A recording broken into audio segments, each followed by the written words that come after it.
Hello, my name is Kylie and I'm here with Mary, the creator of Mango Math.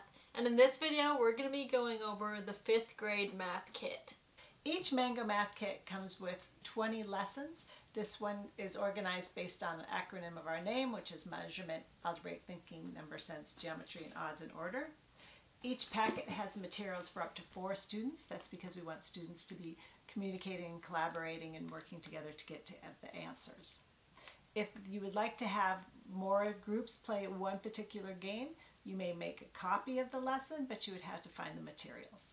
Some of the skills in the 5th grade math kit include multiplication of fractions with unlike denominators, decimals, and multi-digit divisors. Great Divide is a great game in which it teaches students divisibility. There are some really interesting rules of divisibility that students should be learning in order to determine if a number can be divided by another number evenly. Students will select 2 cards, and each one of these has a number on it, 2 through 12, and it has a rule that follows the divisibility rule, which means you can divide into it equally. So students will each get to select a card. In this case, I'm going to give 2 cards to each player. They are then to look at their divisibility rules. They're going to lay down 2 cards to create a 2-digit number. In this case, it's 36. And they're going to look at their divisibility rules to see if 36 can be divided by one of their 2 cards or both of their cards. In this case, 3 can divide into 36 because it follows the rules of divisibility, and so can 4. So this person would write down on their blocks 36 because their card followed it. If they have 2 cards, they're going to fill out 36 twice. So they're going to work their way up on determining if a number follows one of the divisibility rules. Ditto is a game in which we're working with equivalent fractions. Students will have a fraction dice that they will roll. In this case, we rolled 1/3. And then they're to look on the board for a fraction that is equivalent to 1/3. So in this case, 2/6 is equal to 1/3. So I'm going to cover up the 2/6. I'm working to try to get 4 of the same color counter in a row. That person will win the game.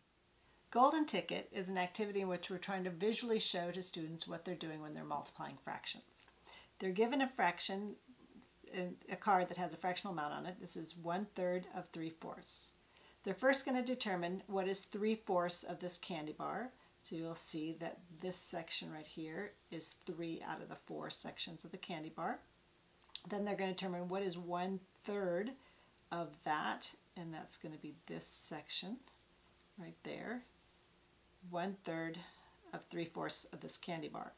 So what they're going to determine is that is now 3 out of the 12, or 1/4. So 1/3 of 3/4 is 1/4.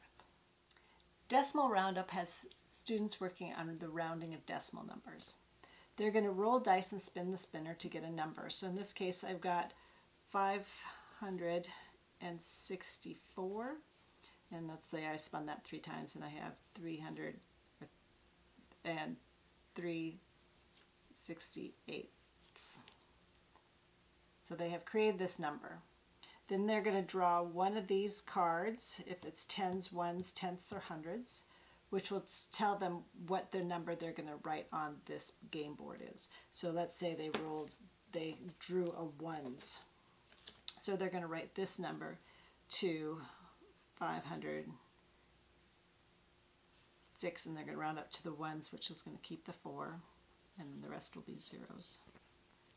So they're just working on the rounding of decimal numbers. Fair Game is out of our odds and order. It's working on gathering data to determine if a game is fair or not. The students will draw one of the 4 cards and play the game numerous times to collect data to determine if the game is fair. They'll do different things like tossing a bicolored counter, to playing Rochambeau, which is rock, paper, scissors, to adding up or multiplying 2-digit dice to see if the answer comes in their favor. So they'll just be playing games, gathering data, and determining which games are fair. That was just a quick overview of the 5th grade math kit. Be sure to play these games with students multiple times because the more they play the games, the better at the skills they will become. Thank you so much for watching, and be sure to check out our other videos where you can get overviews of the other grades and helpful tips on teaching students math.